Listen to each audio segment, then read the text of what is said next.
Hello everybody, Coral from Coralandkidsrepats. I am at the Houston Bush Airport today. No, we're not leaving today. This is a dry run just for me to see where we go and where we check in and to get some updates on what type of measurements are required for the pet carriers if you're going to be bringing a pet, because talking to the airlines on the phone, you don't always get straight answers. Some people don't know if you can take cargo pets or if you can take in-flight pets, which are two different things. Cargo pets do go into the I call it the belly of the plane with the luggage, and those are animals that you would check in if you were going to go to the front area where you are getting the tickets.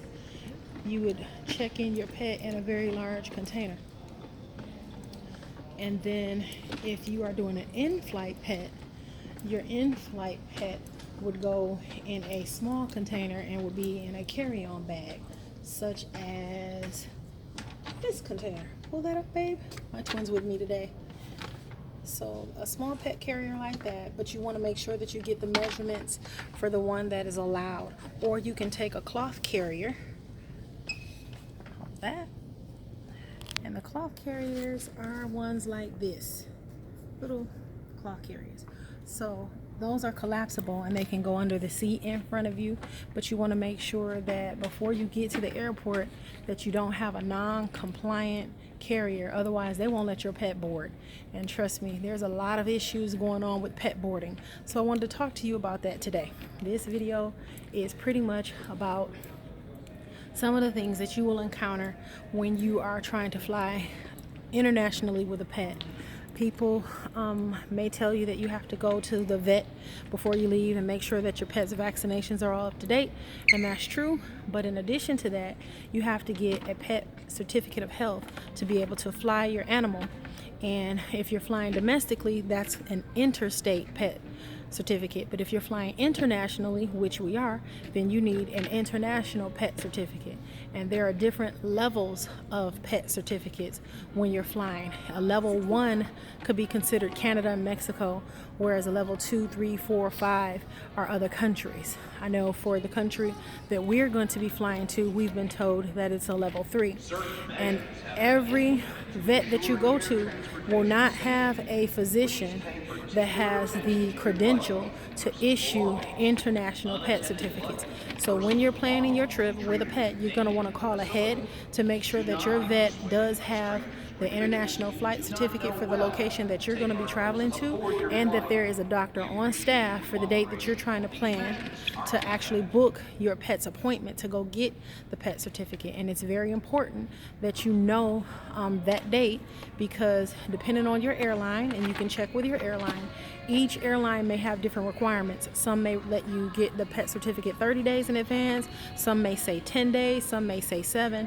Whatever the requirement is for the country you're flying into, find that out up front.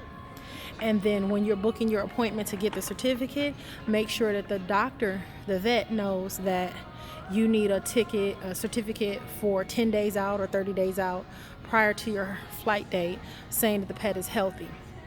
If your pet is microchipped, your vet will need that information because I believe it goes on the pet certificate. If your pet is not microchipped, I don't believe you're required to get it microchipped in order to get a pet certificate.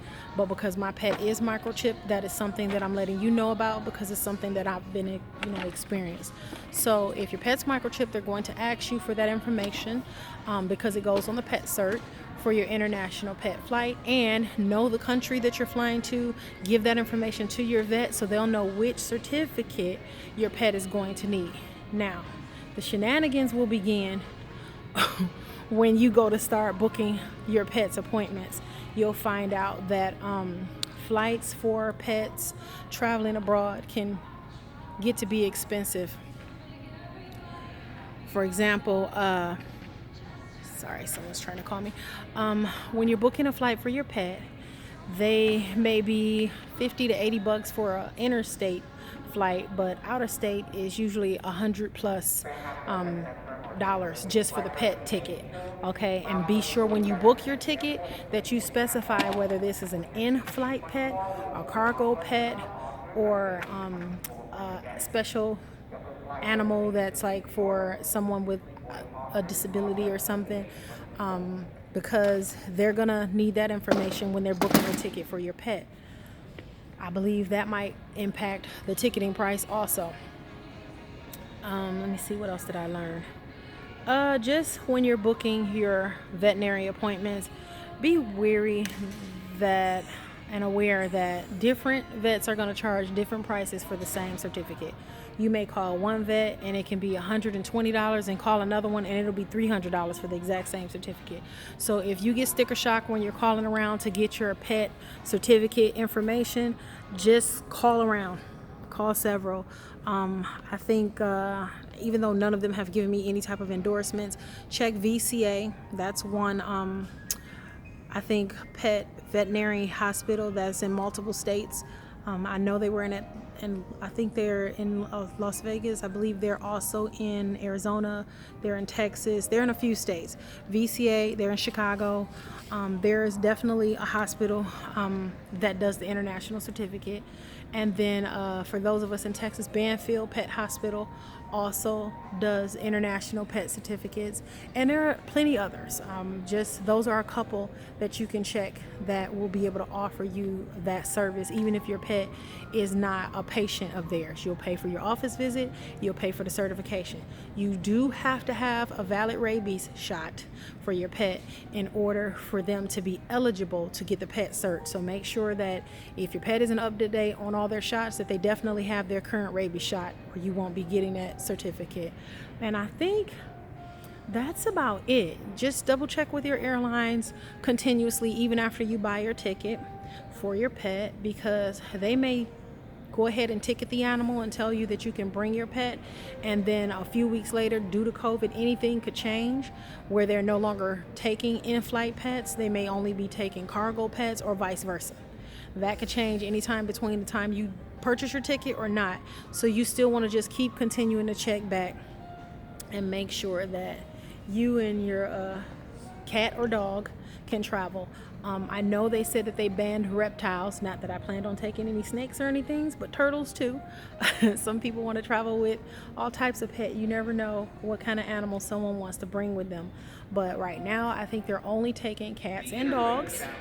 And so if you have a rabbit or something else, do call your airline ahead of time and make sure that that pet is allowed, because right now they're only saying cats and dogs. So I think that about does it for this video. That's gonna make it for me.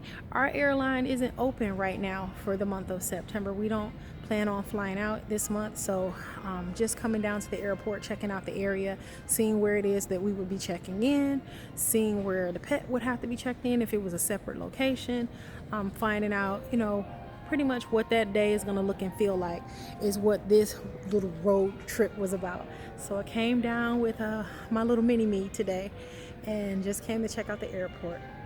But their staff is not here because they don't open up this area until next month. Okay, everybody, hope you're having a great day. Talk to you soon. Bye.